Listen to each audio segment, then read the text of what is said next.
Bonjour à tous les amis, j'espère vraiment que vous allez tous super bien. Moi, ça va très très bien. Très content de vous tourner cette nouvelle vidéo aujourd'hui. Arsenal face au Bayern de Munich. Une nouvelle vidéo pronostic après celle du Real face à City. J'étais obligé.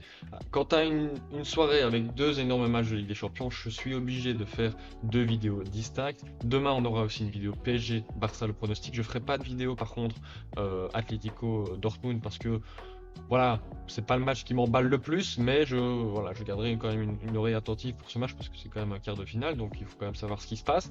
Mais voilà, c'est sûr, plus sur ces trois autres matchs que je me focaliserai, et donc obligé de faire Arsenal-Bayern après Real City, comme je viens de le dire. Arsenal-Bayern, n'hésitez vraiment pas à liker, à vous abonner, les amis. 93% des personnes qui regardent les vidéos en ce moment ne sont pas abonnées, c'est gratuit. C'est un soutien, voilà, ça fait toujours plaisir. Donc voilà, 716 abonnés, si on peut éviter les 800 d'ici quelques semaines, ça pourrait être super cool. Et donc nous, on va partir tout simplement, donc, comme j'ai dit, mardi 9 avril à 21 h, Arsenal face au Bayern de Munich, quart de finale, manche 1 sur 2. Franchement, ça risque d'être un énorme match. Il va falloir avoir deux écrans parce que pour suivre Real City et Arsenal Bayern, parce qu'il faudra louper aucune miette de ces deux matchs. Évidemment, j'essaierai de faire peut-être une vidéo analyse Real City le soir même et le lendemain peut-être Arsenal Bayern. Donc voilà, à mon avis, ce sera comme ça qu'on va planifier ça. Mais voilà, j'espère que en tout cas vous allez kiffer et qu'on va avoir des quarts de finale très très intéressants. Nous, en tout cas, je voulais juste faire une petite aparté parce que comme je l'ai fait face au Real City, bah voilà, il y a eu deux affrontements assez récemment. Mais là, j'avais un souvenir de Arsenal Bayern, mais je me souvenais plus exactement quand. Et en fait, il y a eu en International Champions Cup en 2019, il y a eu un affrontement. Et c'était Arsenal qui était ressorti vainqueur. Où, par exemple, Eddie Nketiah avait déjà marqué. Donc, ça c'était à 5 ans. Donc, si Eddie Nketiah avait déjà marqué, c'était que vraiment il était très très jeune. Donc voilà, bon évidemment ça ne veut rien dire, mais c'était juste intéressant pour voir bah, quand c'était la dernière fois qu'ils se raffrontaient, Arsenal et le Bayern. Mais là évidemment tout a changé, évidemment, ce n'est plus du tout les mêmes équipes, plus du tout les mêmes entraîneurs. Et donc voilà, on est parti du côté des Gunners, hein, parce que le match se jouera à l'Emirates à la manche aller, donc voilà. L'Arsenal qui s'est qualifié face à Porto en huitième de finale, après ouais, deux matchs assez compliqués quand même face aux Portugais. Arsenal se qualifie au penalty 4-2, très très bien tiré les penalties, voilà. Et Raya qui a fait deux très beaux arrêts. Arsenal, franchement, qui a eu peur, hein. En même temps, Porto, c'est pas non plus une équipe qui est très facile à manœuvrer, surtout qu'eux, ils ont un peu plus d'expérience que Arsenal ces dernières années en Ligue des Champions, donc forcément, c'est pas une équipe facile. Mais Arsenal, voilà, ça montre quand même qu'ils ont une sacrée force de caractère. Ils se sont qualifiés en quart de finale pour le plus grand bonheur pour bah, voilà, des spectateurs neutres, entre guillemets, parce que bah, c'est quand même mieux d'avoir un Arsenal au vu de leur forme actuelle qu'un Porto. Donc voilà pour Arsenal en Ligue des Champions, donc ils vont affronter le Bayern. Et avant d'affronter le Bayern, ils se sont mis notre très très bon drap, entre guillemets, parce que nouvelle victoire des Gunners, 0-3 face à Brighton. Je vous mets les buts à l'écran. On a d'abord un penalty transformé par Saka à la 33e, puis à la 62e, Kai Havertz vient doubler la mise d'une super belle récupération haute de Arsenal, puis Jorginho qui lui met un petit centre retrait, puis à la fin, Trossard sur un ballon en profondeur de Havertz qui vient prendre l'espace, qui vient gérer son face-à-face très facilement. Voilà, 0-3, magnifique match des Gunners, 20 tirs, 7 cadrés. Alors qu'ils n'avaient pas la possession à leur avantage, 45% contre 55% pour Brighton, mais voilà, ça fait 2-3, enfin ça fait 4-5 matchs maintenant que je vois que Arsenal, même s'ils n'ont pas la possession, ils peuvent être dangereux, et ils l'ont encore une fois montré face à Brighton de Roberto De Zerbi, donc voilà, quand même bien joué. Arsenal en ce moment est quand même très très bon. En première ligue, ils entament ben, une course au titre à 3 avec Liverpool et Manchester City. Pour le moment, au moment où je tourne la vidéo, le match de Liverpool va se jouer contre Manchester United à Old Trafford, donc peut-être que ça va changer d'ici la diffusion de la vidéo, mais en tout cas pour le moment, Arsenal est premier avec un point d'avance, avec enfin un point d'avance de City, une longueur d'avance de City et Liverpool. Donc voilà, les Gunners, ils sont très très bien. 4 victoires sur leurs 5 derniers matchs de Première Ligue, un nul, donc franchement ils sont plutôt pas mal du tout. C'est grâce aussi a une forte collectivité, mais aussi des individualités très très fortes cette saison, notamment Bukayo Saka, hein, on va pas se mentir, en première ligue, 29 matchs, 14 buts, 8 assists, 94% de 11 de départ, donc 94% de fois titulaire, 87% de minutes jouées. C'est quelqu'un qui ne se blesse pas beaucoup, qui est pas très souvent absent. Et même en Champions League, alors que c'est sa première saison, il me semble, hein, je crois bien que c'est sa première saison, 3 buts, 4 assists, c'est quand même de très très bonnes stats pour un ailier. Même, voilà, j'ai mis en avant Saka parce que c'est celui qui est au niveau bilan statistique, c'est le meilleur, c'est le plus prolifique, mais on sait bien qu'Odegaard est tout aussi, voire plus important. Ah, Rice, le milieu de terrain avec Jorginho, c'est quand même assez fou, mais Rice, franchement, il est quand même impressionnant. Et Havertz, qui commence à stater de plus en plus, mais il fait vraiment un travail assez excellent du côté d'Arsenal. Arteta a bien fait de le prendre et d'avoir confiance en ce joueur parce que Kai Havertz, c'est un joueur très, très, très, élégant et très, très important pour Arsenal. Donc voilà, c'est une petite aparté pour mettre en lumière un certain joueur, mais au niveau du collectif Arsenal, la dernière défaite, c'était face à Porto au match aller des huitièmes, mais sinon avant ça, c'était face à Liverpool 0-2 en Cup. Mais sinon, que des victoires et un nul face à Manchester City. Donc franchement, Arsenal est vraiment plutôt pas mal, est vraiment bien engagé avant d'affronter le Bayern, une super bonne dynamique, ça joue super bien au foot, ça presse, ça joue, voilà, ça marque des goals sur coup de pied arrêté qui peut être très intéressant quand tu joues contre une grosse équipe. Donc voilà, Arsenal franchement est vraiment bien en place. Ils n'ont pas beaucoup de blessés. Face à Brighton, la composition c'était Wright à droite, Saliba et Gabriel en centrale, Zinchenko à gauche, Raya au goal, et puis au milieu, Jorginho, Odegaard, Rice, et puis en attaque Gabriel Jesus, Havertz et Saka avec sur le banc du Tomiyasu, du Partey, du Fabio Vieira, du Emile Smith-Rowe, du Trossard, du Martinelli, du Nketiah. Franchement, c'est quand même une équipe qui a une sacrée profondeur de banc. C'est vraiment très très bien, surtout quand tu entames cette dernière partie de saison où tu dois beaucoup jouer et avec des énormes échéances.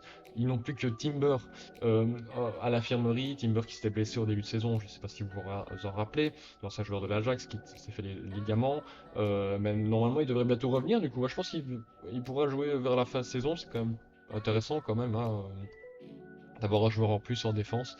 Mais voilà, en tout cas, du côté d'Arsenal, du coup, ma compo, bah, ça va être pratiquement la même. J'ai juste remis Martinelli parce que bah, avant d'être blessé, c'était lui, évidemment le titulaire à gauche. On se souvient du duo qui formait avec Saka la saison passée, qui a énormément de buts et de passes décisives.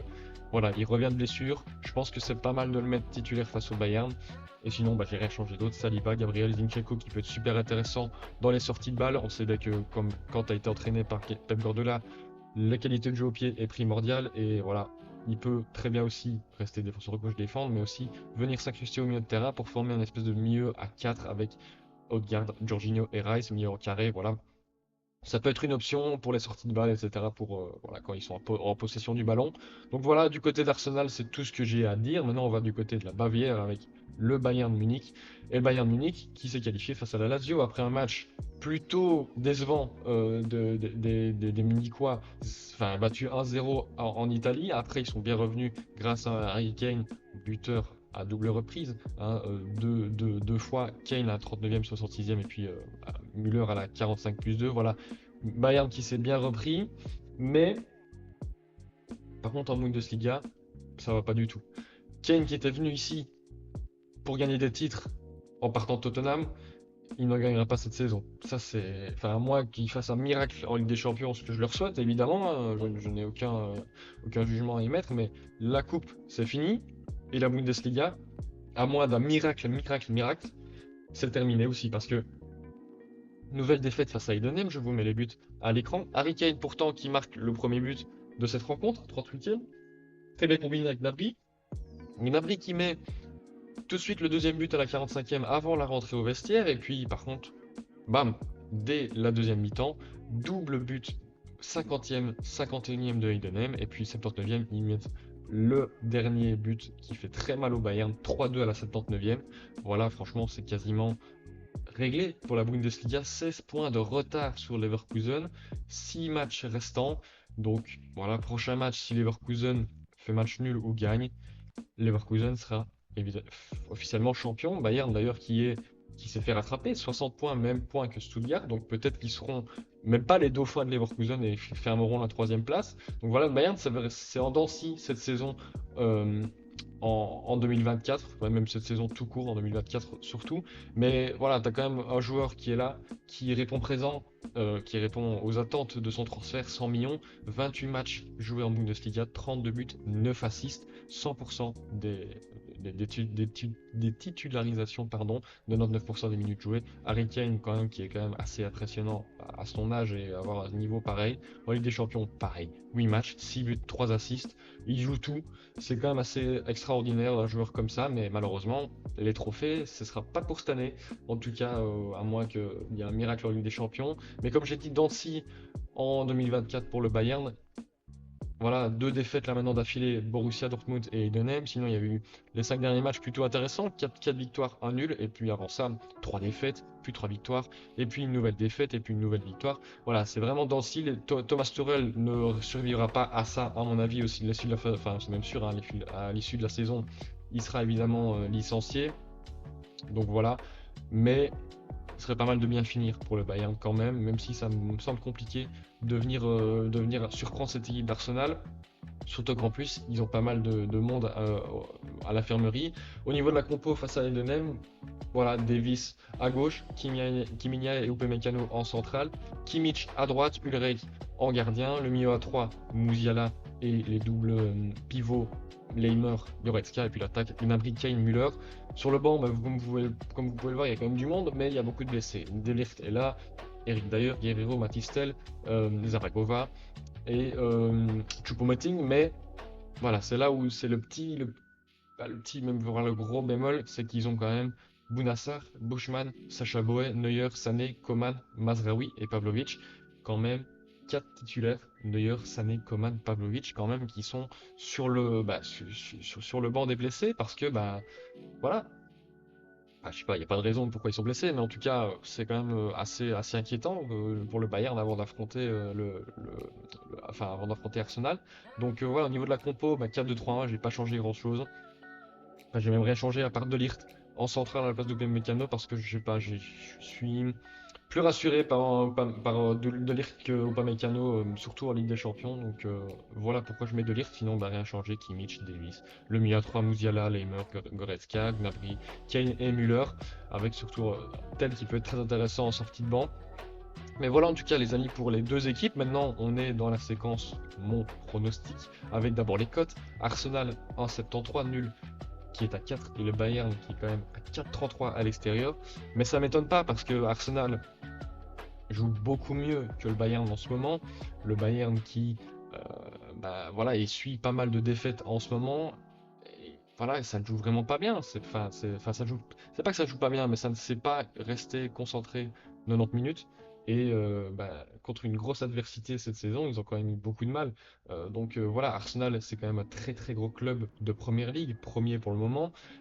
Voilà, ils sont dans une bonne dynamique, ils ont quasiment tous leurs joueurs. Le Bayern, eux, à contrario, ont beaucoup de blessés, comme on l'a vu tout à l'heure, 4 titulaires quand même. Donc, voilà, forcément, mon pronostic, il va être en l'avantage de Arsenal. Même si Arsenal n'est pas une équipe récemment qui est expérimentée en Ligue des Champions, surtout dans les phases finales, le Bayern l'est un peu plus, on va pas se mentir, surtout Harry Kane. Voilà pourquoi je l'ai mis buteur, parce que c'est l'homme providentiel de cette équipe pour le moment. Et du côté d'Arsenal, j'ai mis Odegaard et Trossard parce que Trossard, en sortie de banc, il est toujours très très intéressant. Il peut marquer toujours son petit but assez facilement en sortie de banc. Et Odegaard, voilà, j'aurais pu être à Vert, j'aurais pu mettre Saka, etc. parce que c'est lui qui tire les pénaltys. Mais voilà, du côté d'Arsenal, voilà pourquoi je mets un léger avantage. Parce que aussi, voilà pourquoi je mets pas aussi, parce que là, comme on pourrait croire, on pourrait aussi mettre 2-0, 3-0, mais le Bayern, ils vont quand même gérer leur coup parce que le retour, ce sera à l'Allianz Arena en Allemagne, donc peut-être qu'ils vont être un peu plus en retrait, mais pas non plus au point de par the bus comme a pu le faire à certaines reprises Porto dans la double confrontation face à Arsenal. Donc voilà pourquoi je mets quand même 2-1. Le Bayern va marquer, je pense bien, même si Arsenal a une très bonne défense. Arsenal, ce qui peut les avantager, c'est aussi, comme j'ai dit au début de vidéo, les coups de pied arrêtés. Je crois qu'ils sont à plus ou moins 20 buts de coups de pied arrêtés sans les pénaltys comptés dedans. Donc c'est quand même quelque chose qui est très important contre les grosses équipes pour débloquer les situations. Donc voilà, en tout cas pour les amis pour cette vidéo, victoire du coup je répète 2-1 de Arsenal selon moi. En tout cas les amis, n'hésitez pas vous à me dire en commentaire, c'est super important, en commentaire votre pronostic pour ce pour ce gros match. Donc voilà, je vous dis à très très bientôt pour une nouvelle vidéo. N'hésitez pas à liker, à vous abonner, ça fait super plaisir. Je vous dis à très très bientôt pour une nouvelle vidéo. Ciao ciao.